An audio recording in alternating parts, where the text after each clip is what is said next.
करते, देवाला धन्यवाद देते की पुन्हा एकदा परमेश्वराने आपल्याला या ठिकाणी एकत्र केलेलं आहे आणि आठवड्यातून एकदा आपण भेटतो, आपण एकत्र येतो आणि या प्रकारे आपण देवाच्या कळपाचे एका कुटुंबाचे आपण भाग झालेले आहोत, फॅमिली झालेले आहोत आणि परमेश्वर आपल्या सोबत आहे आणि आपण एकमेकाच्या जीवनाला आत्मिक उन्नतीचं कारण ठरत आहोत.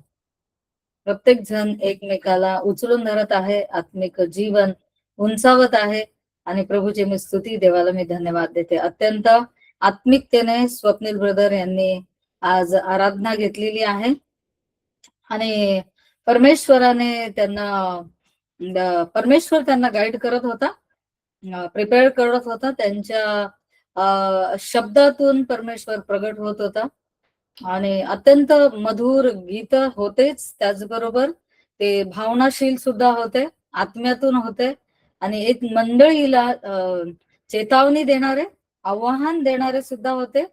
आणि मी मनापासून आभारी आहे देवपित्याचे की परमेश्वर प्रत्येकाला आत्म्यातून वाढवत आहे, उत्तेजित करत आहे आणि त्यांच्याद्वारे मंडळीचं उन्नती होत आहे. आपलं प्रत्येकाचं जीवन हे एकमेकाच्या उन्नतीचं कारण आहे आणि परमेश्वर आपल्याला जागृत करत आहे. आणि जसं आनंद ब्रदरने म्हटलेलं आहे, शेवटची लाईन, शायद मौका है आखरी, है ना. आणि कधी कधी आपण म्हणतो की नाही, जसं चाललेलं आहे तसंच होत आहे आणि होत राहणार आहे, अजून वेळ आहे, करून घेऊया, वेळ आहे, नंतर बघू. परंतु आजचं गीत आपल्याला असं टोचणी देणार होत आहे ना, एक पिन करणार होतं हृदयाला, आपल्या मनाला, की जर समजा हा मोका शेवटी असला तर मग काय, की त्याच जीवना म्हणजे सगळं माहित आहे, ख्रिस्त माहित आहे, शास्त्र माहित आहे, बायबल माहित आहे, तारण माहित आहे, परमेश्वर माहित आहे, बाप्तिस्मा माहित आहे, पवित्र आत्मा माहित आहे, परंतु बेपर्वाह म्हणतो आपण त्याला, किंवा निष्काळजीपणा, त्यामुळे आपण देवापासून थोडस दूर गेलो आणि तीच घटका जर आपल्या जीवनाची शेवटची झाली तर किती मोठा प्रश्न येतो. तर खरा विचार, तर काय होईल, की आपला नाश होऊ शकतो. आणि आपण म्हणू की प्रभू मी तर हे केलं, मी तर ते केलं, मी तर ते केलं. प्रभू म्हणेन केलं असेल, बघीन ते मी केलं असेल, परंतु या क्षणाला तू माझ्या बरोबर माझी वधू म्हणून येऊ शकत नाही.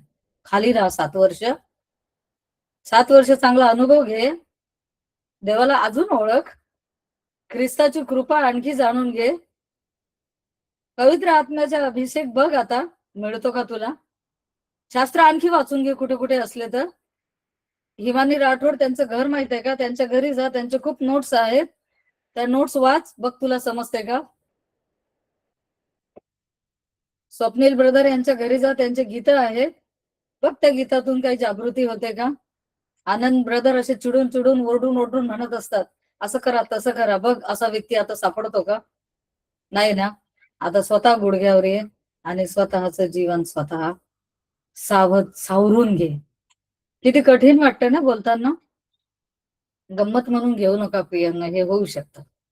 म्हणून तर शास्त्रात सांगितलेलं आहे की बोलवलेले पुष्कळ आहे परंतु निवडलेले, म्हणूनच सांगितलेलं आहे, ह्याच कारणाने सांगितलेलं आहे, हेच कारण आहे त्याला, है ना. आपण चर्चमध्ये जातो, प्रत्येक जण मंदिरात जातो ना. मंदिरात गेल्यावर जर समजा मंदिरामध्ये तर काय वेगवेगळ्या गोष्टी होत राहतात, आपण बसतो तेव्हापासून काही संदेशच आपण ऐकत नाही घरी येईपर्यंत. वेगवेगळ्या गोष्टी होत राहतात, गीता होतात, साक्ष होते आणि जशी व्यवस्था आपल्या मंदिराची आहे ते सगळं होत राहतं, बरोबर. मग आपल्याला समजा एखाद्याची साक्ष ऐकायची नाहीये, तर त्यावेळेस आपण मंदिर सोडून बाहेर जातो का, गाडीला किक मारली, दुसऱ्या मंदिरात गेलो, त्या मंदिरात बघितलं, अरे पाळक साहेब ना हे सांगत आहे, चर्चा चाललेली आहे, परत किक मारली, तिसऱ्या मंदिरात गेलो, परत किक मारली, या मंदिरात गेलो, चला मग पहिल्याच मंदिरात जाऊया, तिथं बरं चाललं होतं.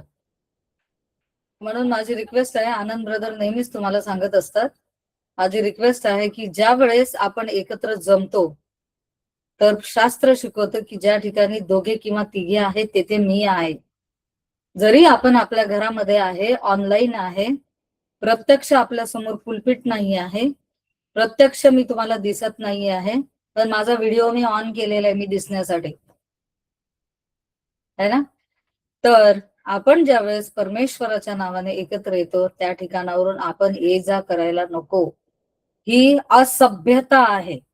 शास्त्राचा शब्द आहे हा, असभ्यता. मी इतका पाठ करून ठेवला. शास्त्राचे शब्द ना काही काही असतात ना, ते मी पाठ करत असते लिटरली लहान लेकरासारखे. असभ्यता, अभ्यास, मला असं बोलता येऊ दे देवा.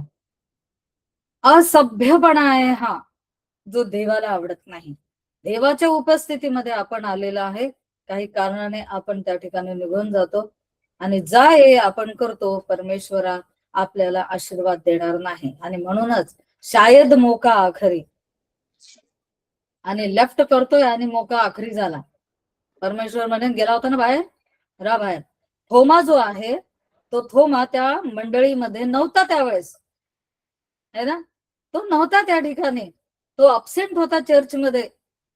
आणि अब्सेंट असल्यामुळे ख्रिस्ताने गेल्याबरोबर त्या माडीवरच्या खोलीमध्ये प्रभू येशू ख्रिस्त म्हणाला की तुम्हा शांती असो. ही शांती तुम्हाला नाही मिळाली.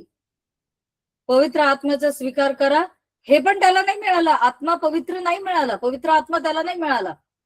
की जो आत्मा एदेन बागेमध्ये आदाम आणि हवेमधून निघून गेला होता आणि ते एक मानव राहिले होते. आणि म्हणून देव आणि त्यांच्यामध्ये अंतर, परमेश्वर आत्मा आणि त्यांच्यामध्ये आत्मा जो आहे तो मृत झालेला, ते देहामध्ये फक्त होते. सत्सद विवेक बुद्धी त्यांची जागृत झाली, सगळे काही फंक्शन्स त्याच्या बरोबर होते, परंतु देवाने फुंकलेला आत्मा हा त्यांच्यामध्ये नव्हता. आणि त्यावेळेस त्यांच्यामध्ये दुरावा आला. तो आत्मा माडीवरच्या खोलीमध्ये ख्रिस्ताने परत फुंकला आणि तो आत्मा त्यांच्यामध्ये आला. थोमा नव्हता तिथे. पुन्हा म्हणाला ख्रिस्त की तुम्हाला शांती असो. मग अधिकार पण त्यांना दिला. तो अधिकार घ्यायलाही थोमा नव्हता. आणि शिष्यांनी ज्यावेळेस त्याला निरोप दिला तर त्यावेळेस तो अविश्वासू ठरला, मंडळीत नसल्या कारणाने. एका कारणाने तो अविश्वासू ठरला प्रियांनो, मंडळीत नसल्या कारणाने. केवढं पाप आहे हे पाप आहे का? मंडळीला न जाणे हे काही पाप आहे का? नाही. पण त्या ठिकाणी आपण अविश्वासी ठरू शकतो. म्हणून धगधगत्या प्रज्वलित लोकांच्या सहभागितेमध्ये आपण जायला पाहिजे. चर्चला जाणं काही पुण्याचं काम नाहीये, बरोबर? समजून घ्या अंतर. ते काही खूप भलं करणं किंवा देवावर उपकार करणं असं नाहीये, परंतु ती सहभागिता घेणं म्हणजे स्वतःला प्रज्वलित करणं आहे, देवाचे आशीर्वाद स्वतः घेणं आहे. मग स्वतःसाठी आपल्याला जायचंय, देवावर किंवा मंडळीवर उपकार करण्यासाठी आपल्याला जायचं नाही. एवढे मोठे आपण झालो नाही की कोणावर उपकार करा. आणि म्हणून म्हणते की जे आपण जॉईन होतो, ते जे आपण ये जा करतो देवाच्या उपस्थितीमधून, ते देवाला आवडत नाही. एकांतामध्ये जा आणि परमेश्वराला विचारा, प्रभू हा जो प्रकार मी करते ना, मी येते जाते, येतो जातो, ह्याने काय होतं, काय हरकत आहे असं केल्याने? परमेश्वर म्हणेन सर्वप्रथम तर तू स्वतःचा नाश करून घेतो. दुसरं आहे की मंडळीला डिस्टर्ब करतो. जर मंडळीला डिस्टर्ब करतो, तू जाऊच नको ना त्या ठिकाणी. बस ना घरामध्ये. टीव्ही आहे, मोबाईल आहे, काय असतं ते मोबाईल, इंस्टाग्राम आहे. इंस्टाग्राम बरोबर ना? हा, हेच. हे काय आजकालचे काय काय निघालंय बाबा, मला तर ते आठवण करावे लागते काय काय असतं ते बोलायला, युथ मध्ये सांगायला. इंस्टाग्राम आहे, आणखी काय काय आहे, खूप आहे. ते बघत बसायचं. थोडं तिकडे थोडं इकडे केल्यापेक्षा एकाच याच्यात नादात लागायचं, है ना? आनंद ब्रदर नेहमीच बोलत असतात. आज वचनाच्या आधाराने मी बोलत आहे. आणि प्लीज देवाच्या उपस्थितीचा रिस्पेक्ट करावा. काही असे अजूनही आपल्या भारतामध्ये म्हणा किंवा जगामध्ये असे फेलोशिप आहेत, असे चर्चेस आहेत की शिस्तबद्ध ते असतात. असं म्हणजे असंच बसायचं, तसं म्हणजे तसंच बसायचं, चर्च होईपर्यंत तसंच राहायचं. चेहरा पण असा, बैठक पण अशी, आणि ते देवाच्या उपस्थितीला रिस्पेक्ट देतात त्यांच्या कृतीद्वारे. शिकायला पाहिजे काही गोष्टी. आपण विश्वास नरे ख्रिस्ताला आणि देवाला कॅज्युअल घेतो, लाईटली घेतो. माझाच तर प्रभू आहे ना प्रियानो. तो मेंढपाळाचं दार आहे, हंटर घेऊन उभा राहील तिकडे. तो म्हणेल बघू डीएनए माझ्यासारखा आहेस का तू? माझ्यासारखा आहे म्हणजे माझं रक्त तुझ्यामध्ये आहे, मग तुझा डीएनए माझा डीएनए मॅच झाला पाहिजे. मॅच झाला तरच तुला मी पित्याच्या जवळ पाठवतो, नाही तर हो परत खाली. मेंढपाळाचं द्वार ख्रिस्त आहे, त्याचं भय आपण धरलं पाहिजे. ज्यावेळेस आपण, मला वाटतं 1-2 वर्षापूर्वी नगर या ठिकाणी आलो तर विवाह पद्धती मी शिकवत होती. तर कसं ते चेक केलं जातं, कसं तपासलं जातं, तो सब्जेक्ट मी पुन्हा इथे घेईल. कारण एका दिवसात आटपणारा तो सब्जेक्ट नाही, मला खूप घाई झाली होती. पुन्हा मी विस्तृत असं स्टेप बाय स्टेप घेईल, एक एक एक एक पायरी मी त्या ठिकाणी घेणार. कारण ते शिकणं अत्यंत आवश्यक आहे. कारण विवाहाच्या स्टेप मध्ये आपण आलेलो आहे. आता आपला विवाह आहे, वाग्दान तर आपला झालेला आहे. मी घेईन ते इस्रायली आणि ख्रिस्ताने कसं त्या विवाहाला त्या ठिकाणी सादर केलेलं आहे. तर म्हणून आपण वचनाला रिस्पेक्ट देऊया, परमेश्वराच्या उपस्थितीला आपण रिस्पेक्ट देऊया आणि मग आपण आशीर्वाद घेणार आहोत. आज स्वप्नील ब्रदर इतकी सुंदर उपासना करत होते. मला खेद वाटतो की 7 ते 10 लोकच होते. मला वाईट वाटतं की ते ब्लेसिंग्स त्यांना ते मिळाले नाही, है ना. ते राहिले त्यांचे, ते आत्म्यातून गात होते, देव आशीर्वाद देत होता. माझं म्यूट केलेला होता लॅपटॉप, पण मी जोरात त्यांच्यापेक्षाही मोठ्या आवाजाने गात होती घरात. पूर्ण तल्लीन झाली होती मी त्या गाण्यामध्ये. आणि मी खूप परमेश्वराचं सामर्थ्य जवळून अनुभवलेलं आहे. हे जर आपल्याला खरंच पाहिजे, हे मी स्वप्नील ब्रदरसाठी किंवा ब्लेसेड फेलोशिप ग्रुपसाठी किंवा कोणासाठी केलं नाही, ह्यामध्ये माझी आत्मिक उन्नती झाली. मी ब्लेस झाली, हे मला माझ्यासाठी करायचंय, मी माझ्यासाठी ते केलं. आणि प्रियांनो, हा आनंद घ्या, घ्या हा आनंद. एकदम स्टार्टिंग पासून या. एखाद्या वेळी चर्चमध्ये जर असं सांगितलं की 9 वाजता तुम्हाला यायचंय आणि 9:05 कोणी आलं आणि चर्चचं दार बंद दिसलं, कसं वाटेल तुम्हाला? हे तर काय ऑनलाईन आहे, कधी पण या आणि कधी पण जा. यांना शिस्तबद्ध होऊया आपण. हा, तुम्ही माझे लोक आहात म्हणून वचनातून थोडस जागृत केलं. कारण प्रेज अँड वर्शिप ही अत्यंत महत्वाची असते.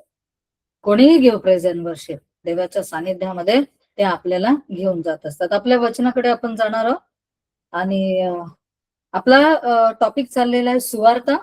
आणि अत्यंत काय म्हणतो भेद दृष्टिकोनातून आपण बघत आहोत सुवार्ता. आणि मार्मिक आणि त्याचं रहस्य आपण बघत आहोत. आणि सुवार्तेची व्याख्या आपण बघितली, त्याचे प्रकार दोन्हीही आपले बघून झालेले आहे.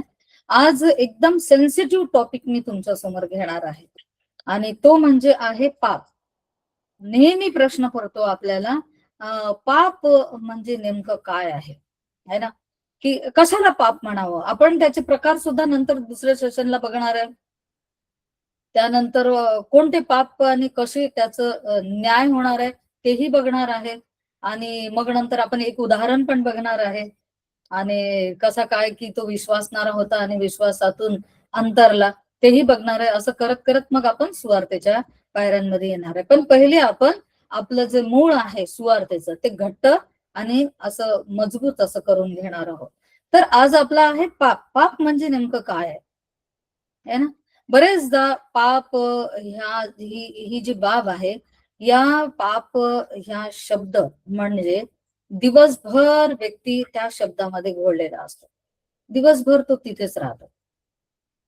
आणि लीनता, नम्रता, त्याचबरोबर एकदम काय म्हणतात दीन होणे, स्वतःला दीन एकदम धुळीस मिळवलेला असं साबित करणे, यासाठीही लोक काय करतात की ती नम्रता देवापुढे दाखवण्यासाठी, लोकांपुढे दाखवण्यासाठी की आम्ही किती नम्र आहोत देवाच्या समोर, त्यासाठी त्या पापाचं उच्चारण केलं जातं बरेचदा. आणि त्या संदर्भात ती प्रार्थना केली जाते. बरेच संदेश जे आहे ते पाप केंद्रित असतात. मंदिरामध्ये जा, सभांमध्ये जा, आपल्याला पाप केंद्रित संदेश दिसतात. पापाची क्षमा मागा, रिपेंड करा, पश्चाताप करा, मार्ग वळवा. मग कधी कधी काय होते, 30 वर्ष आधी तारण झालेला तोही व्यक्ती रिपेंड करतो. 50 वर्षापूर्वी तारण झालेला व्यक्ती तोही रिपेंड करतो. का तर कोणीतरी म्हटलंय रिपेंड करा, करा रिपेंड, आणि आयुष्यभर रिपेंड करत राहतो आणि त्या स्थितीमध्ये तो राहतो. म्हणून पाप हे जे विषय आहे ना, त्याच्यावर 5-6 मला लेसन घ्यायचे. मी हळूवार माझी इच्छा आहे सांगायची आणि तुम्ही समजून घेण्याची.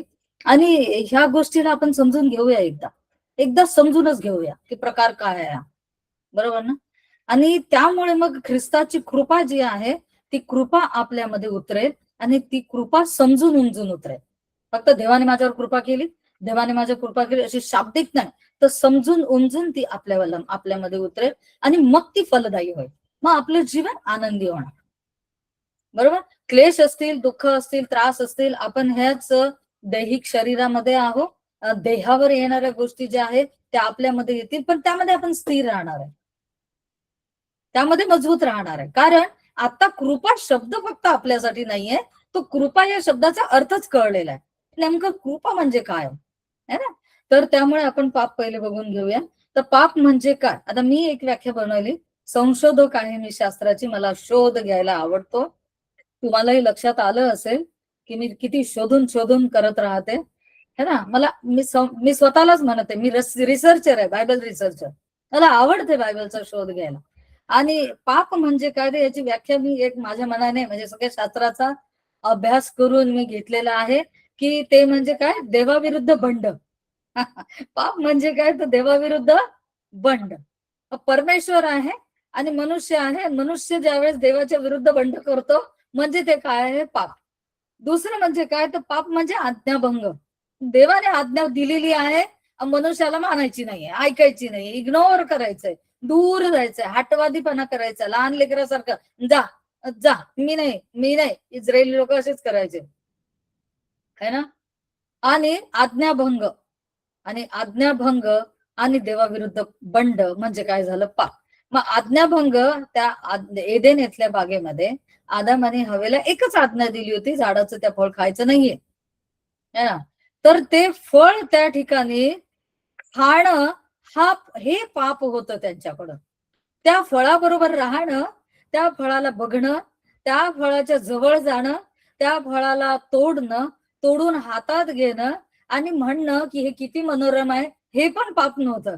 मग पाप काय होतं, देवाने काय सांगितलं होतं, ते खायचं नाही. एवढंच पाप होतं, खायचं नाहीये बरं का. तुम्ही बघा, तुम्ही ह्या बागेत राहा, मी ठेवलंय ते तुमच्यासाठी, बघत राहा. आणि हे देवाने घेतलेली त्यांची एक परीक्षा आहे, म्हणजे टेम्पटेशन म्हणजे काय, तर त्यांना त्या ठिकाणी दिलेलं ते एकच चॅलेंज होतं की आहे तुमच्या बरोबर, पण माझी आज्ञा म्हणून तुम्ही त्यापासून दूर राहा. आणि ते नाही राहू शकले, त्या दोघांनी त्या ठिकाणी खाल्लं, त्यांचं पतन झालेलं आहे, आज्ञेचा भंग केला. बरोबर ना. आता डायनिंग टेबलवर फळं ठेवलेली आहेत मी, आणि मी स्तवनला म्हटलं की स्तवन तू हे फळ खाऊ नकोस. आणि मी बाहेर आहे, माझ्या कामामध्ये मी आहे, आणि कामावरून मी आले, आणि आल्यानंतर बघितलं तर अरे तू हे फळ का खाल्लं. बाबा डायनिंग टेबलवर होतं ना, मग ते खायचंच असतं ना. हो ते खायचं असतं, पण ते नव्हतं खायचं जे मी सांगितलं. बस एक छोटीशी आज्ञा, फळं तर खायलाच आहे, परंतु मम्माने सांगितलेलं हे नाही खायचं. बस एवढंच आदन आणि हवेबद्दल झालेलं आहे. सगळं खायचंय, सगळं तुमच्यासाठी आहे, पण ते नका खाऊ फळ. इतकंच, एवढंच. फळं खातच असतात, जनरली फळं हे खायचेच असतात, परंतु ते फळ खायचं नव्हतं म्हणजे काय, आज्ञेचा भंग. आता शास्त्राने व्याख्या दिलेली आहे, शास्त्री व्याख्या देते बरं का. आपण व्याख्या शोधायच्या, चांगला आता अभ्यास करत जा. शेवटाला आलेला आपण अंताच्या अंत समयाला आलेला आहोत. डेक्टॉस इयर आहे, आणि डेक्टॉस इयर म्हणजे परमेश्वराच्या प्रत्यक्ष हस्तक्षेपाचं आहे. हस्तक्षेप म्हणजे माहिती नाहीये की घेऊनच जाईल तो डायरेक्ट आपल्याला. अंताच्या अंत समयाला आलेलं आहे. आता हे वॉर वगैरे सुरू आहे ना, झालंय आता थोडस मिटलंय. तर त्यावेळेस जे रब्बी आहेत, त्या रब्बी लोकांनी दृष्टांत स्वरूपामध्ये त्यांना परमेश्वराने दाखवलं की जसा इस्रायली लोकांमध्ये परमेश्वर प्रत्यक्ष उतरायचा, तसा इस्रायल देशामध्ये परमेश्वर प्रत्यक्ष उतरलेला आहे, आणि तो त्यांच्यातर्फे आहे. ख्रिस्ताला त्या रब्बी लोकांनी स्वतः बघितलेलं आहे. आणि प्रियांनो, हे जर डेक्टॉस इयर अशाच प्रकारे चाललं तर तो म्हणेल विश्वासणाऱ्यांना मी उचलतो. त्यामुळे विश्वासात खंबीर राहा. मग शास्त्र पण आपल्याला शिकवते, म्हणून आपण काय करायचं, बारकाईने शास्त्र या दिवसांमध्ये वाचायचं. वाचताना हातामध्ये पेन्सिल घ्यायची आणि मार्किंग करत करत शोध करायचा, का म्हणतो प्रभू असं, काय याचा अर्थ आहे, आणि तो कॉन्टेक्स्ट आपल्या लक्षात घ्यायचा. ठीक आहे. आता याकोबाचे पत्र याचा 4था अध्याय 17व्या वचनामध्ये व्याख्या छान आहे. काय आहे, चांगले करणे कळत असून जो ते करत नाही त्याचे ते पाप आहे. सिंपल व्याख्या साधी आणि सोपी व्याख्या काय की चांगले करणे कळत असून माहित आहे चांगलं करायला पाहिजे, माहित आहे स्थिर राहायला पाहिजे, परमेश्वराच्या उपस्थितीमध्ये हालायचं नाही, दुसरं कोणतंही काम करायचं नाही, मोबाईल बघायचा नाही, इकडे तिकडे हे करायचं नाही, सगळं माहित आहे. माहित असून जर आपण ते करत नाही तर ते काय आहे? पाप आहे. जर आदाम आणि हवेला माहित नसतं या झाडाचं फळ खायचं किंवा नाही खायचं आणि मग त्यांनी खाल्लं असतं तर ते पाप नसतं ठरलं, पण त्यांना माहित होतं की या झाडाचं फळ खायचं नाही आणि त्यांनी तरी खाल्लं, म्हणून त्यांच्याकडून ते पाप झालेलं आहे. मग समजून उमजून जे करतो ते त्याचे काय आहे? पाप आहे प्रियांनो. पापाची व्याख्या मग चांगले करणे कळत असून मग काही गोष्टी आहेत आपल्याला माहित आहे चांगले, हे चांगलं आहे, हे करायला पाहिजे, आणि ते जर आपण करत नाही समजल्यावरही ते आपलं पाप आहे. शास्त्र वाचणे, परमेश्वराच्या मननात राहणे, अध्ययन करणे हे माहित असून आपण करत नाही ते आपलं पाप आहे. मग आता तुम्ही विचार करा की आपण दिवसातून 4-5 वेळा प्रार्थना करतो, बरोबर की नाही? कोणी कोणी जास्त करत असेल, आणि त्या प्रार्थनेमध्ये आपण जर सतत म्हणतो की कळत न कळत झालेल्या पापांची प्रभू क्षमा कर, तर आपण हे घोकमपट्टी म्हणतो, काय म्हणतो त्याला, ती वरवर केलेली प्रार्थना म्हणतो की समजून उमजून करतो? विचार करायला पाहिजे ना. आता परमेश्वराच्या आज्ञेने आपलं जीवन चाललेलं आहे, तो आपल्याला चालवत आहे, त्याच्या कृपेमध्ये आपण आहोत, सगळं काही बरोबर चाललंय. मग आपल्याला सवय झाली म्हणून आपण असं म्हणतो का कळत न कळत झालेल्या पापाची प्रभू मला तू क्षमा कर? मग ती प्रार्थना योग्य आहे का? की तो वेळ वाया गेला? प्रभू म्हणेल "नाही, अरे त्या वधस्तंभावर सगळ्याचे जगाचे पाप देवाने माझ्यावर टाकले, तो वधस्तंभ उचलून मी घेऊन गेलो, त्या वधस्तंभावर नेऊन तिथे मी खेळले, आणि तुम्हाला त्याच जागेवर त्या वधस्तंभावरच असताना स्वर्गाचा मार्ग उघडा केला, पृथ्वी आणि स्वर्ग याचा संबंध एक केला. बघा, तो जर बाजूचा उजवा हाताचा जो चोर आहे तो स्वर्गात आहे, आणि तुम्ही इथेच अडकले का? देवा आमच्या पापाची क्षमा कर, देवा आमच्या पापाची क्षमा कर. म्हणून मी म्हणते काही काही जणांना 30 वर्ष झाले, 40 वर्ष झाले पश्चाताप करून तारण मिळून तारणाची वस्त्र त्यांनी घातलेली आहे, बाप्तिस्मा झालेला आहे, जीवन आत्म्यामध्ये चाललेलं आहे, परंतु लीन आणि नम्रता दाखवण्यासाठी प्रभू कळत न कळत झालेल्या पापाची तू क्षमा कर. काय मागतो आपण देवाला? आपल्याला त्या प्रवासामध्ये पुढे जायचंय. वेशी जे आहेत यरुशलेमेच्या, उकिरडा वेस आहे, आणि त्या वेसीमधून उकिरडा वेसीनंतर झरा वेस आहे. मग त्या उकिरडा वेसमध्ये सुवार्ता येते, म्हणजे ख्रिस्त येतो, तो त्या दलदलीतून त्या पापातून आपल्याला उचलतो आणि झरा वेशीमध्ये आणतो. मग त्या झरावेशीमध्ये आपण गेल्यावर आता ख्रिस्ताने आपल्याला उचललंय, त्याने उद्धार दिलाय, त्याने आपल्याला निवडलेलं आहे, त्याने आपल्या पापाची क्षमा केली, त्याने आपल्याला तारणाची वस्त्र दिलेली आहे, तर त्यावेळेस त्याचा हात सोडून आपण पुन्हा नरकात जातो का? असं शक्य आहे का? उकिरडा वेसेतून झरा वेसेत, झरा वेसेतून उकिरडा वेस, हा प्रवास आपण करतो का? नाही.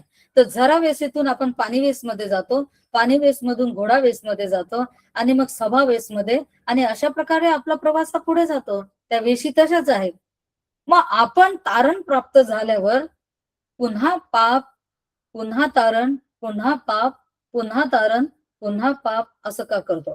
आपण पापी आहोत जन्माचे, मान्य आहे मला, जन्माचे आपण पापी आहोत, आपल्याच्याने आताही पाप होतात, परंतु कृपा ही इतकी श्रेष्ठ आहे की त्या पापामध्ये आपल्याला डुबून राहू देत नाही. पाप आपल्याच्याने होतं, पण ख्रिस्ताची कृपा आपल्याला पापात डुबून राहू देत नाही, पापामध्ये आपला अंत होऊ देत नाही, कारण कृपा ही पापावर पांघरून घालते प्रियांनो. नियमशास्त्र पापाची जाणीव करून देतं, आणि कृपा पापावर पांघरून घालते. त्यामुळे चुका आपल्याकडून होतात, म्हटलं तर पापही आपल्याकडून होऊ शकतं, परंतु ख्रिस्त त्या पापामध्ये आपल्याला पडून राहू देत नाही, कारण त्या पापापेक्षा ख्रिस्ताची कृपा ही वरची आणि श्रेष्ठ अशी आहे. तुम्ही पुढे लेसन घेणार. ठीक आहे. म्हणून इथे लिहिले चांगले करणे कळत असून जो ते करत नाही त्याचे ते काय आहे, पाप आहे. ही सरळ सरळ झालेली त्या ठिकाणी व्याख्या आहे. आता सर्वात उत्तम जो उलगडा आहे, जो मला आतुरतेने करायचा आहे, आपल्या मंडळी समोर आणायचंय, आणि तो म्हणजे 1 योहान याचा 3रा अध्याय आणि 4थ्या वचनापासून 9व्या वचनापर्यंत आपण अभ्यास करणार आहोत. लिहिलेला आहे 1 योहान 3रा अध्याय आणि 4थ्या वचनापासून पुढे. जो कोणी पाप करतो तो स्वैराचार करतो. जो पाप करतो तो काय करतो, स्वैराचार करतो. मग आता आपण विचार करायला पाहिजे, आपण स्वैराचारी आहोत का? आपण खरंच पाप करतो का? खरंच पापाच्या दलदलीमध्ये आहोत का? की आपण स्वतःला भासवतो, प्रभू मी पाप केलं माझी क्षमा कर, प्रभू मी पाप केलं माझी मी क्षमा कर. बरोबर ना? आता माझा मुलगा लहान होता तेव्हा तो भरपूर मस्ती करायचा, चांगली चांगली हाय लेवलची हाय क्वालिटीची मस्ती करायचा तो. म्हणजे हातपाय तोडलेले, डोकं बिकं फोडलेले, बरेच पराक्रम झालेत करून, है ना. आणि आम्ही असायचो ड्युटीवर, आणि आई पप्पा, माझी बहीण आहे विजया, ती पण असायची. हे मी येण्याच्या आधी सगळं बंदोबस्त करून ठेवायचे की काही झालेच नाहीये, त्याला फटके पडू नये. बरोबर. तर तो ज्यावेळेस घरामध्ये आहे तो फार धिंगामस्ती करायचा, आणि ती धिंगामस्ती केल्यानंतर व्हॅलिड काहीतरी असलं म्हणजे जास्त महत्वाचं आहे की ज्याच्यावर त्याला 2 फटके बसलेच पाहिजे, त्याच्यासाठी मी 2 फटके द्यायचे. मग बाकीच्या ज्या गोष्टी तो करायचा त्याला मी नव्हती मारत. हे तर वयानुसार होत राहतं ना. मग परमेश्वराने आपलंही नातं असंच आहे. तो आपला बाप आहे, आपण त्याचे लेकरं आहे. खूपच गंभीर आपण काही करू, तो आपल्याला देईल 2 फटके. नाही, सरळ सरळ चाल, तारण झालंय ना, ख्रिस्त तुझ्यामध्ये आहे ना, चालेल हे ख्रिस्ताला, तो मेंढपाळाचं दार आहे, सरळ आहे ना. परंतु जर आपल्या हातून अशा तशा साध्या गोष्टी करतो तर ख्रिस्त मध्ये पडतो. मी वधस्तंभावर गेलो, सोडून द्या ना, जाऊ दे, लहान आहे ते, हे मनुष्य आहे, यांची वृत्ती जी आहे ती पापाकडे आहे, सोड यांना. हा प्रकार त्या ठिकाणी होत राहतो. ख्रिस्त हा काय आहे, मध्यस्थ. मग स्वैराचार, जो कोणी पाप करतो तो काय करतो, स्वैराचार करतो. पाप म्हणजे काय, स्वैराचार म्हणजे स्वतःच्या मर्जीने चालणे, म्हणजे काय, देवाविरुद्ध बंड, आज्ञा भंग समजत असून ते न करणे म्हणजे स्वैराचार. सरळ व्याख्या दिसतात आपल्याला, म्हणजे स्वैराचार.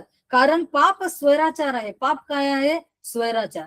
पहिले पाप जे आहे ते मनुष्याच्या मनामध्ये किंवा बुद्धीमध्ये त्याची चालना सुरू होऊन जाते. मग त्याच्या विचारातून त्याचे नेत्र, त्याचे हात, त्याचे पाय हे त्याकडे वळले जातात, आणि तो स्वैराचाराकडे म्हणजे देवापासून अलिप्त होऊन किंवा देवाला बाजूला राखून तो पुढे पुढे त्या पापाच्या कडे तो जात राहतो. ठीक आहे. मग स्वैराचार आहे. ठीक आहे. तुम्हाला माहित आहे की आपली पापे हरण करण्यासाठी तो प्रगट झाला. प्रभू येशू ख्रिस्त प्रगट झाला कशासाठी, आपला स्वैराचार दूर करण्यासाठी, आपली पापे हरण करण्यासाठी. मग त्याने आपला स्वैराचार, आपला आज्ञाभंग, त्यानंतर देवाविरुद्ध बंड, समजून उमजून पाप करणे, हे सगळं देवाने त्याच्यावर लादलेलं आहे. सर्व देवाने त्याच्यावर लादलेलं. बघा, मी आशेचा संदेश देते नेहमी, मी तुम्हाला निराश नाही करणार. शास्त्र मला निराश करायला शिकवत नाही, मी पण निराश नाहीये, तुम्हाला पण निराश होऊ देणार नाही.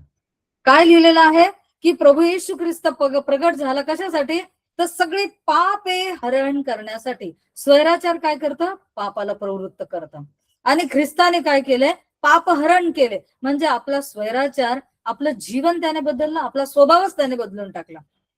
पाप हरण करून, पाप विरहित आपल्याला करून टाकलं त्याने, शुद्ध करून टाकलं.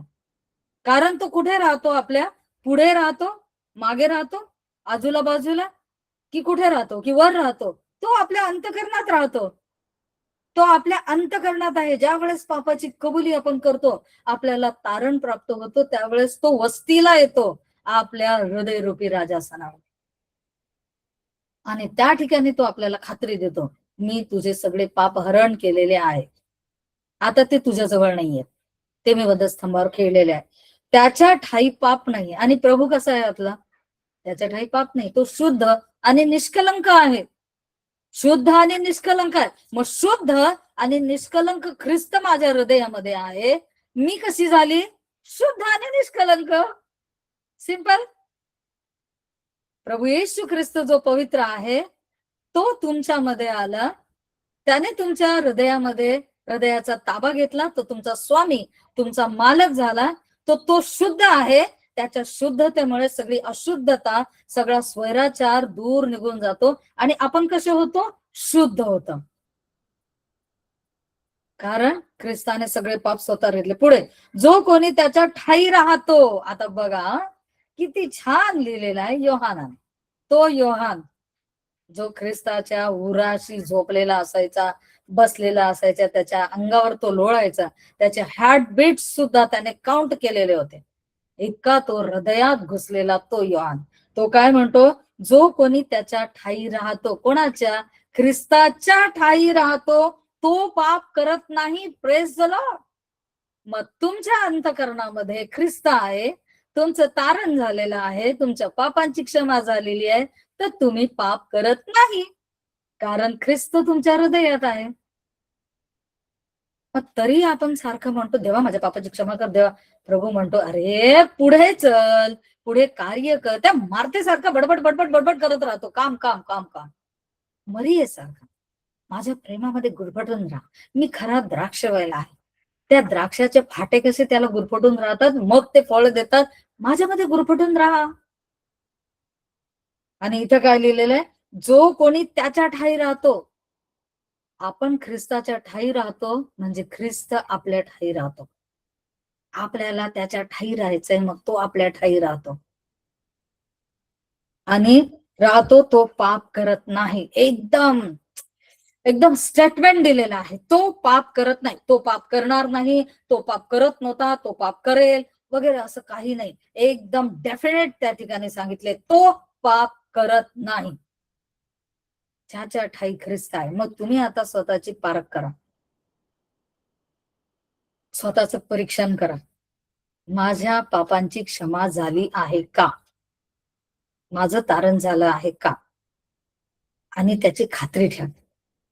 त्या आशेमध्ये राहा. नुसतं पापाची क्षमा झाली, पापाची क्षमा झाली म्हणू नका. खात्री ठेवा, खात्री. माझं पापाची ज्यावेळेस मी कबुली दिली, त्यानंतर मी विश्वासामध्ये वाढत चाललेली आहे आणि त्यामुळे परमेश्वर साध्या जी वचन, स्टोरी टाईप सुद्धा वचन असतात ना, त्याचंही प्रगटीकरण परमेश्वर मला देतो. कारण पुढे सरकणं यामध्ये देवाबरोबर वाढणं आहे आणि त्याच ठिकाणी राहणं म्हणजे खितपत पडणं आहे. प्रियानं, आपल्याला पुढे सरकायचंय. आपण पुढे सरकूया. ठीक आहे.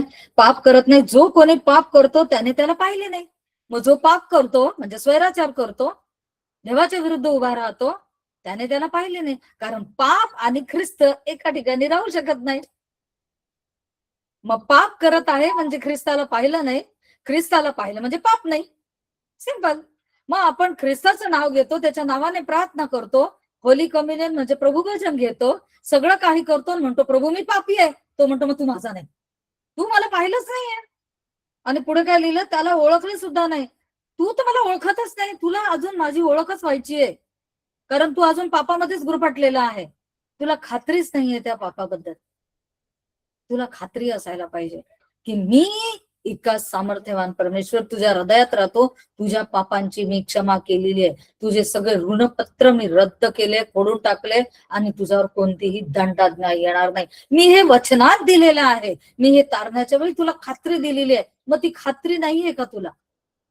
आपल्याला खात्री असणं फार गरजेचं आहे. कारण आपण आशेमध्ये आहोत. आणि आशेमध्ये आपण कोणत्या आशेमध्ये आहोत? मोठी आशा आपल्याला कोणती आहे की मध्य आकाशामध्ये आपण ख्रिस्ताला बघणार. परंतु आपण खाली बघत राहतो. पापमय पापमय केंद्रित आपलं जीवन आहे या जगामध्ये. स्वतःमध्ये बघणं, पाप शोधणं. प्रभू माझ्याकडून पाप झालं, प्रभू माझ्याकडून पाप झालं. आणि कधी नाही झालं पाप तर काय, कळत न कळत असलेल्या पापाची क्षमा कर. ख्रिस्त केंद्रित आपलं जीवन असलं पाहिजे. लुकामध्ये सांगितलंय, सरळ उभे राहा, ताट उभे राहा, वर बघा, शांत राहा, वर बघा. आपलं जीवन ख्रिस्त केंद्रित असायला पाहिजे. ख्रिस्त आपल्या जीवनाचा मध्य असायला पाहिजे. ख्रिस्त केंद्रित, पाप केंद्रित नाही. पाप कोण करतं? खाली दिलेलं आहे. तिथं काय लिहिलेलं आहे? नंतर काय बघितलं आपण ते, की तो मला ओळखत नाही. मुलांना कोणी तुम्हाला बहकवू नये. आपल्याला कोणी बहकवू नये. बहकवणारे संदेष्टे पण असू शकते. खोटे संदेश ते असू शकतात, खोटी साक्ष पण असू शकते, आणि सतत सतत सतत पापाची जाणीव करून देतात. ते सतत पापाची जाणीव करून देतात आणि त्या विळख्यामध्ये आपल्याला गुरफटून टाकतात. मी पापी आहे, मी पापी आहे, मी पापी आहे. झोपताना मनुष्य असा थरथर कापतो, घाबरतो, देवा काही पाप झालं असेल तर माझी क्षमा कर. जसा योग कळत न कळत झालेल्या पापांचे, माझ्या मुलांची तू क्षमा कर. रोज संध्याकाळी यज्ञ करायचा. हो का? अच्छा, एवढं पोरांबद्दल चिंता आहे. एक एक करून एक एक करून एक एक करून सगळं संपवून टाकतो. दिलेलं मी, हे मी दिलेलं आहे, आणि मी दिलंय म्हणजे हे शुद्ध, पवित्र आणि उत्तम आहे. त्यामध्ये एन्जॉय कर, आनंद कर, हर्ष कर. प्रभू माझ्या मुलांनी चुकतं नाही केली, प्रभू माझ्या मुलांनी पाप हे मी तुझ्यासाठी होम करतो. नित्य घाबरत घाबरत ज्यावेळेस सगळी मुलं त्याची मरण पावतात, त्याची मुली मरण पावतात, सगळं काही त्याच्यापासून जातं, त्याची पत्नीही निघून जाते, त्यावेळेस तो देवाची प्रार्थना कुठे करतो? राखेत बसून. आणि देवाला समजून घेतो राखेत बसून. राखेत जायचंय का? मग ख्रिस्त केंद्रित राहा. राखेत जाणं म्हणजे सगळं काही परमेश्वर काढून टाकतो, आपला जीव मात्र तो आपल्यामध्ये ठेवतो. मोठी परीक्षा आहे ती. म्हणून आपण ख्रिस्त केंद्रित राहावे, है ना. तेच अपोजिट उदाहरण नोहाचं. देवाने त्याला सांगितलं तारू बनवायचंय. हा, कसं बनवू? हे बघ, डांबर घे, राख घे, त्यानंतर लाकडं गोळा कर. काय थोडीशीच माहिती परमेश्वराने त्याला दिली. हो का?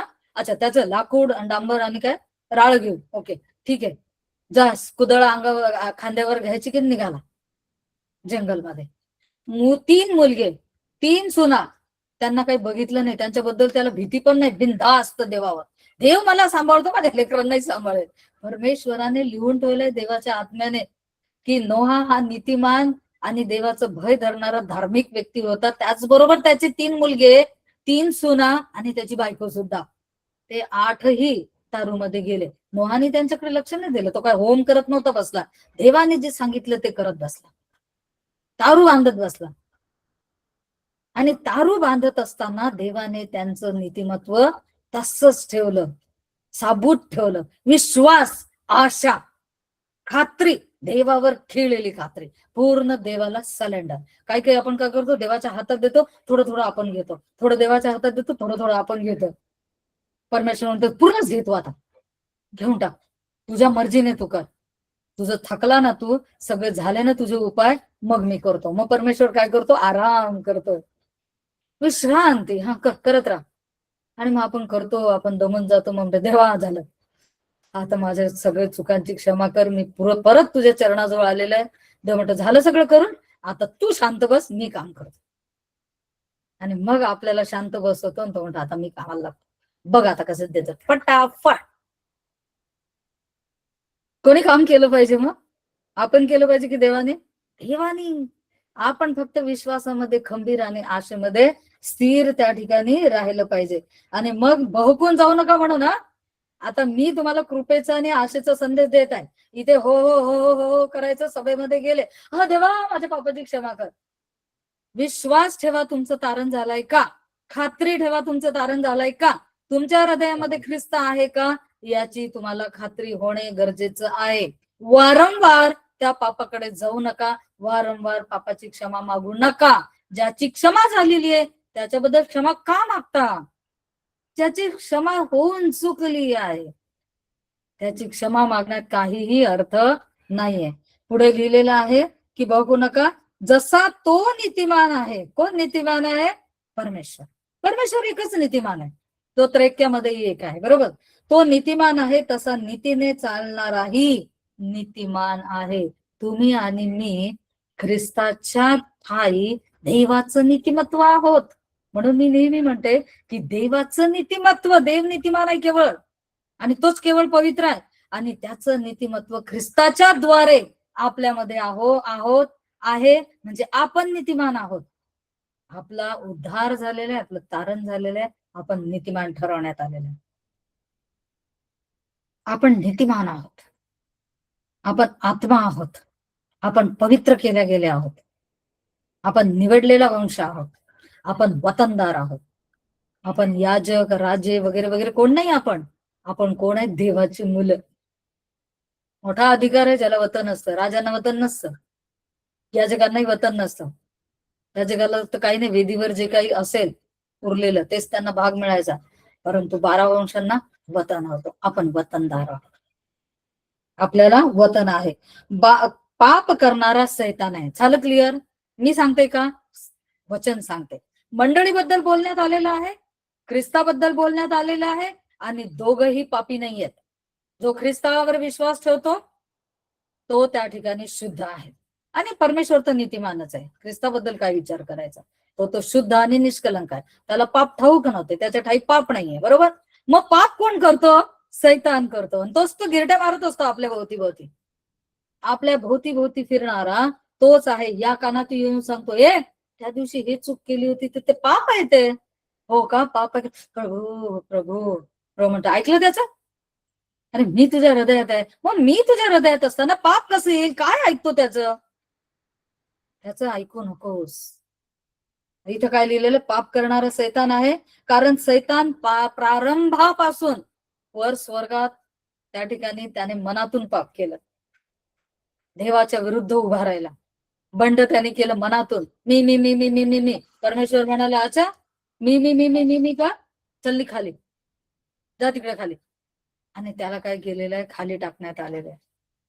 त्याला राग आला, सगळी पृथ्वी उद्ध्वस्त करून टाकली, नासधूस करून टाकले. त्याच्यासोबत त्याचे देवदूत सुद्धा होते. सगळ्यांनी धिंगाणा करून टाकला. परमेश्वराने पुन्हा बनवले. त्या पुन्हा बनवलेल्या पृथ्वीचा काल दिलेला आहे 6 वर्ष, 6000 वर्ष. आणि आतापर्यंत 4000 वर्ष झालेली आहेत. 1000 वर्ष महाशब्दात वर स्वर्गामध्ये राहणार, ज्यामध्ये आपण सहभागी आहोत. ठीक आहे? तर पाप करत आहे. सैतानाची कृत्ये नष्ट करण्यासाठीच देवाचा पुत्र प्रगट झाला आहे. मग देवाचा पुत्र कशाला आला? सैतानाची कृत्य नष्ट करा. देवाला माहित आहे सैतान कसा आहे, मग त्याची कृत्य नष्ट करण्यासाठी तो प्रगट झालेला आहे. मग त्याची कृत्य त्याने वधस्तंभावर केली. देह धरून आलेल्या ख्रिस्तावर जो विश्वास ठेवतो तो विश्वासणारा.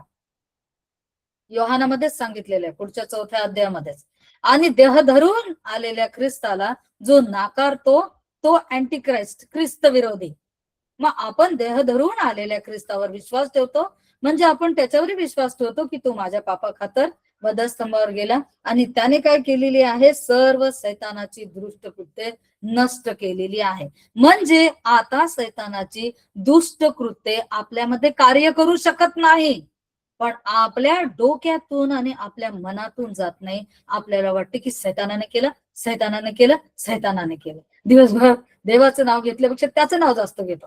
प्रभू म्हणतो, मी मी एवढा वधस्तंभावर गेलं, माझं नाव कधी घेणार? त्या सैतानाच्या भोवती फिरता. तो पाप करतो, तो पापी आहे. देवाने हाकलून दिलं, त्याला खाली फेकून दिलं भूतलावर. आणि मी तर देवाच्या ठाईत सर्वात नीतिमान आणि परमेश्वराला अभिमान वाटणारा पुत्र ठरलेलो आहे. त्याने स्वतः माझी जगासमोर प्रशंसा केली. त्या ख्रिस्ताने पाप काय केलेले आहे? आपले नष्ट केलेले आहे. मग पाप हे जर दुष्टकृत्य सैतानाचे नष्ट केले, मग आपल्यामध्ये येतात कुठून? आपल्या हृदयामध्ये ख्रिस्त. दुष्टकृत्य सैतानाची झालीत नष्ट, तरी आपण पापाच्या भोवती फिरतो का? आपल्याला तसं शिक्षण मिळालं की येता जाता उठता बसता पापाची क्षमा मागा, आणि आपण ते करत आलेलं आहे. आतापर्यंत केलं, ठीक आहे, आता नाही करायचं. आता वचन समजलं ना? आता आत्म्याने आणि बुद्धीने, सत्सत विवेक बुद्धीने आपण प्रार्थना करू. आपण आत्म्यातून पण करू आणि सत्सत विवेक बुद्धीने सुद्धा प्रार्थना करू की मी काय बोलते ते मला समजलं पाहिजे. दावीद राजा म्हणतो, राजा त्यावेळी, मी काय प्रार्थना रचून मी तुझ्यासोबत बोलतो. रचून तो प्रार्थना करतो. काही घोकम प्रार्थना तो करत नाही, तो रचून प्रार्थना करतो. म्हणते जसं एक संदेश किंवा मी माझं उदाहरण घेतो, मीच आहे तुमच्या समोर. मी ज्यावेळेस संदेशाचं प्रिपरेशन करते, तर मी पूर्ण टेक्स्ट वाचून त्याचे नोट्स काढून त्याचे संदर्भ काढून तुमच्या समोर सादर करते, म्हणजे तयारीने आहे. मग प्रार्थना तर देवासोबत बोलायची आहे ना आपल्याला, मग त्याची तयारी आपली असली पाहिजे. मला काय बोलायचंय, जे देवाला पाहिजे तेच. मी सत्सद विवेक बुद्धीने आणि आत्म्याने प्रार्थना करेन.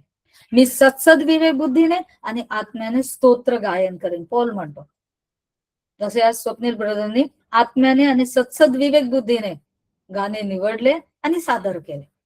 बरोबर ना? तर हे त्या ठिकाणी आपल्याला दिसतंय. आता लिहिलेलं आहे, पुढे जाऊया 9वं वचन. जो कोणी देवापासून जन्मलेला आहे. बघा आता, आता स्वतःच परीक्षण आज तर कराच. काय लिहिलेलं आहे? जो कोणी देवापासून जन्मलेला आहे. मग तुमचा नवीन जन्म झालाय? तुमचं तारण झालेलं आहे? तुम्ही ख्रिस्तामध्ये नवी उत्पत्ती आहात? हो आहोत ना, म्हणतो ना आम्ही, कबूल करतो ना. मग जो कोणी देवापासून जन्मलेला आहे तो, ज्याचं ज्याचं तारण झालेलं आहे तोच, फक्त ज्याचं तारण झालेलं आहे तो पाप करत नाही. पण आम्ही तारण झालेले सुद्धा पापाची प्रार्थना करतो. आणि शास्त्र काय शिकवते? ज्याचा जो देवापासून जन्मलेला आहे तो पाप करत नाही, कारण परमेश्वर आणि पाप एकत्र राहू शकत नाही. अंधार आणि उजेड एकत्र राहू शकत नाही. एका महिन्यामध्ये 2 तलवारी ठेवू शकत नाही.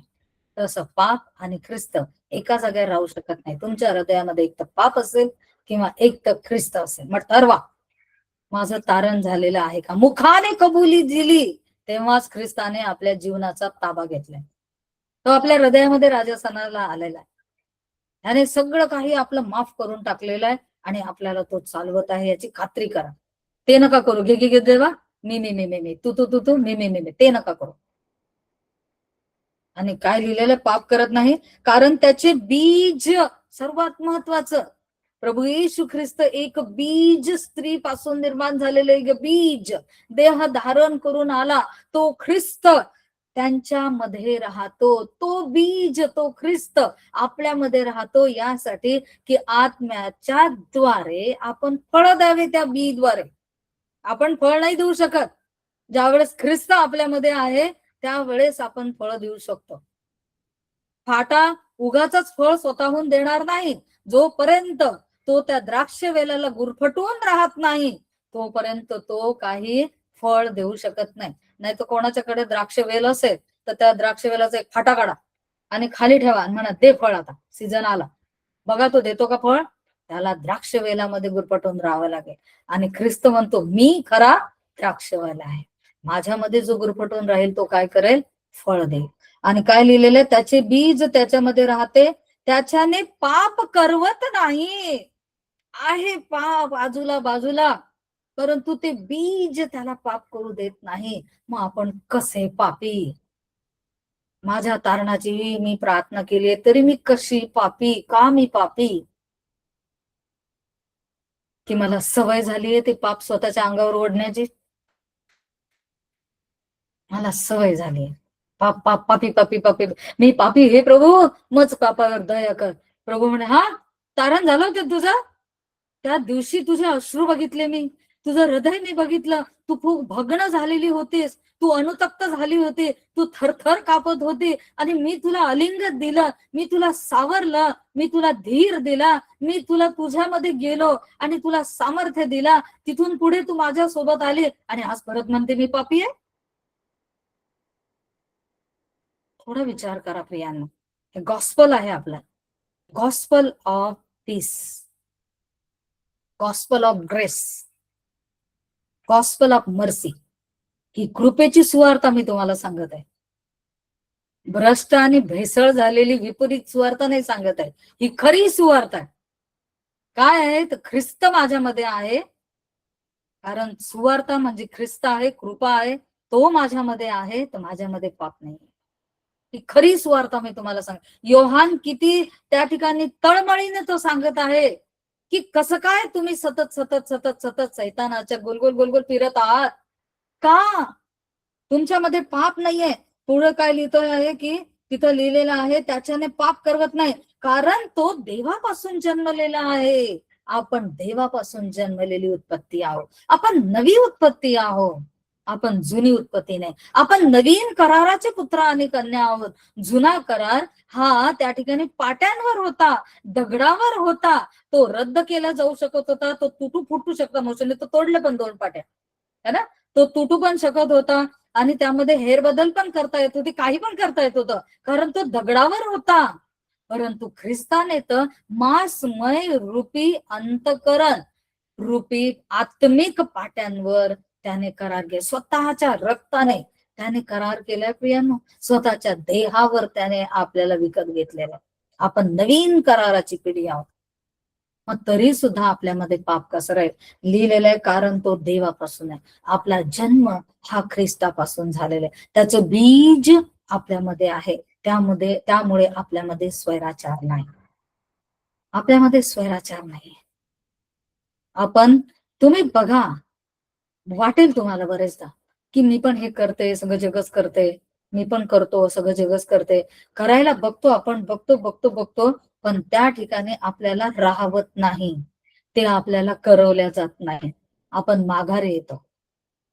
कारण पाप मनुष्याकडून होऊ शकतं, कारण तर त्याच्या कल्पना सगळ्या त्या पापमयच आहे. परंतु ख्रिस्तामुळे आपण पापामध्ये राहू शकत नाही. त्याची कृपा आपल्याला पुरेशी आहे. त्याची कृपा आपल्यामध्ये आहे. म्हणून विसरू नका, तुमच्या हृदयामध्ये तुम्ही ज्याला ताबा दिलाय तो ख्रिस्त आहे. दुसरं तिसरं कोणी नाही, ख्रिस्ताला. एक आता आणखी आशेचं वचन बघूया, एकच वचन आहे शेवटचं, आणि ते म्हणजे की रोमक्रास पत्र 6 अध्याय 22 वचन बघा, शास्त्रामध्ये अंडरलाईन करा. परंतु आता तुम्हाला पापापासून मुक्त केल्यावर, म्हणजे पश्चातापाची प्रार्थना झाली, तारण प्राप्त झालं, देवामध्ये आता आपण नवीन पिढी आहोत, ख्रिस्त आपल्या अंतःकरणात आहे, त्यानंतर है ना, म्हणजे पश्चातापाची प्रार्थना झाल्यानंतर तुम्ही देवाचे गुलाम झाल्यामुळे मग पश्चातापाची प्रार्थना केली, तारण प्राप्त झाल्यावर आपण देवाची मुलं आहोत.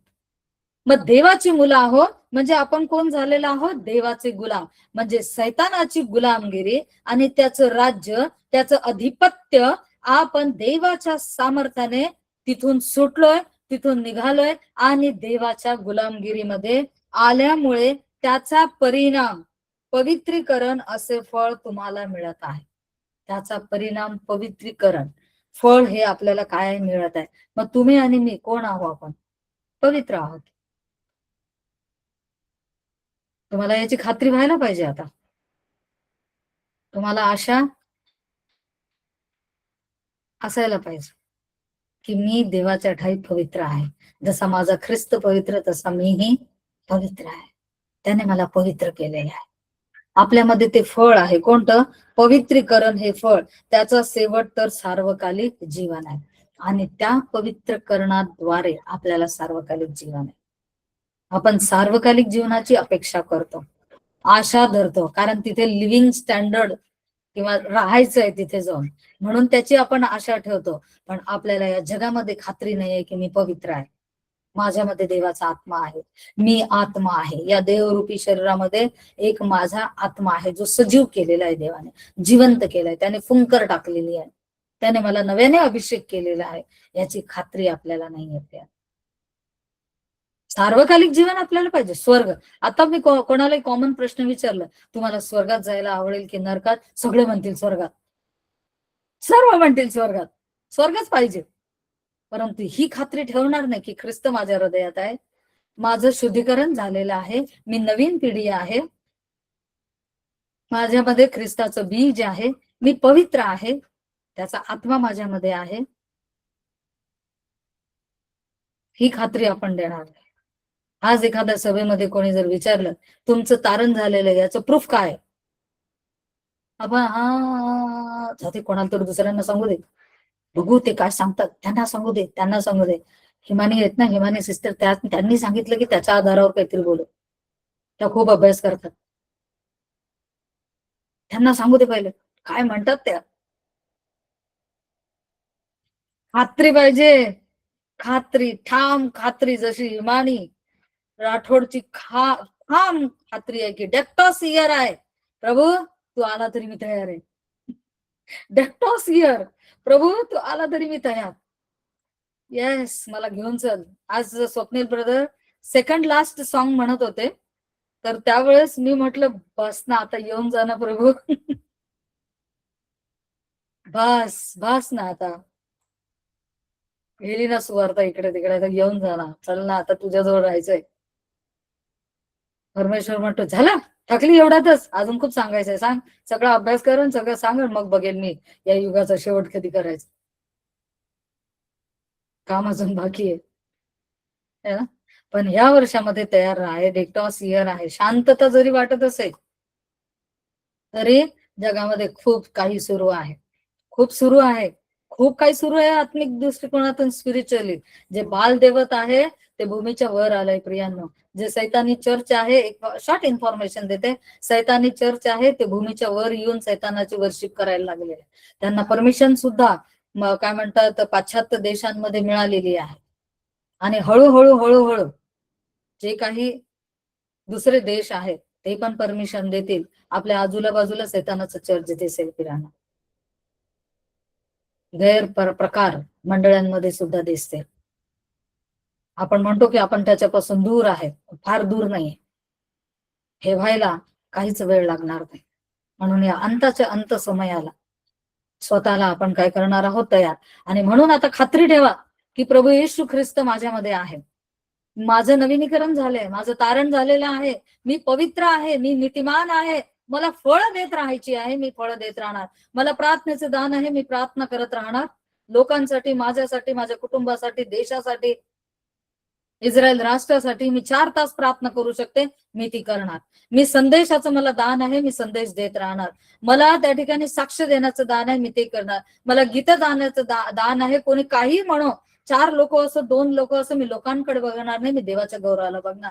कारण त्याची नोंदणी ही वर होत आहे. वजन आपलं जे आहे, काय म्हणतात, माप जे आपलं आहे ते काय होणार आहे, त्या ठिकाणी भरत जाणार आहे. करत राहा, करत राहा, करत राहा, आणि देवाचं गौरव करा. अंताच्या अंत समयाला आपण आलेलो आहे. आणि या समयाला तरी किमान विश्वासाची खात्री आपल्याला असणं फार गरजेचं आहे. आपला विश्वास कुठे आहे? मी तुम्हाला आणखी एक चेतावणी देते की हे जे वर्ष जानेवारी पासून राहिले हे डेक्टॉस इयर आहे, परमेश्वराच्या फेवरेबल इयर आहे, म्हणजे देवाच्या कृपेमधले हे वर्ष आहे.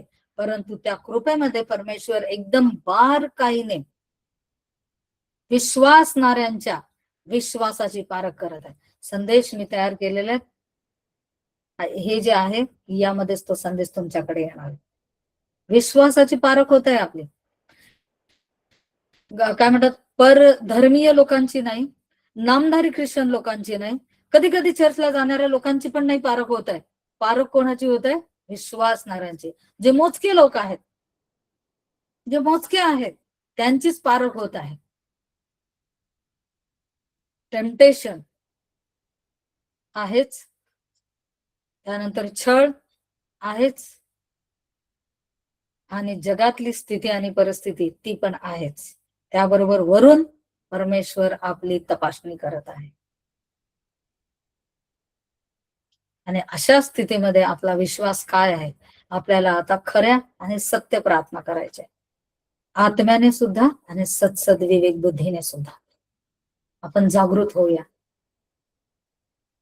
काही मोजक्या लोकांसाठी हा संदेश मी रिपीट केलेला आहे. मागच्या संडेला मी हा दिला होता. नावं सांगायला काही हरकत नाही, मी फार मोकळी आहे तशी बोलायला. आनंद ब्रदर आणि स्वप्नील ब्रदर नव्हते, ते कॉम्पिटिशनला गेले होते. आणि माझी इच्छा होती की हे आपले लीडर आहेत, आपल्याला हे चालवतात आणि अनेक ठिकाणी हे जातात, तर ह्यांनी सुद्धा हा संदेश ऐकावा आणि अनेक ठिकाणी हा प्रसारित करावा, एवढंच कारण होतं. आणि त्याबरोबर अनेकांना हा रिपीट संदेश झालेला आहे. नक्कीच त्यांनी फार चांगल्या प्रकारे पाठ केला असेल आणि मनामध्ये रुतवून ठेवला असेल, कोरून ठेवला असेल, आणि तो राहू द्या मनामध्ये.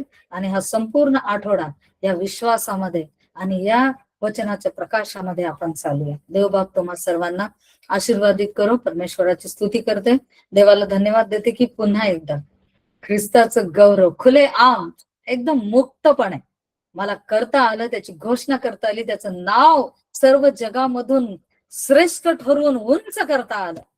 त्याबद्दल मी देवपित्याचे मनापासून आभारी आहे. परमेश्वराचं गौरव ख्रिस्ताने केलं आणि मंडळी त्याचं गौरव करते ख्रिस्ताचं. आपण एकमेकांवर डिपेंडेंट आहोत. ज्यावेळेस ख्रिस्ताचं गौरव आपण करतो, देवाचं गौरव करतो, तो अख्ख्या जगासमोर आपलं गौरव करणार आहे. परमेश्वर आपल्याला त्याच मापाने देतो. म्हणून ख्रिस्ताचं गौरव हे एकदम मुक्तपणे करा, सावधगिरीने पण करा, मुक्तपणे करा. तर परमेश्वराला धन्यवाद देते, देवाचे आभार मानते. देवबाप तुम्हा सर्वांना आशीर्वादित करो. Praise the Lord.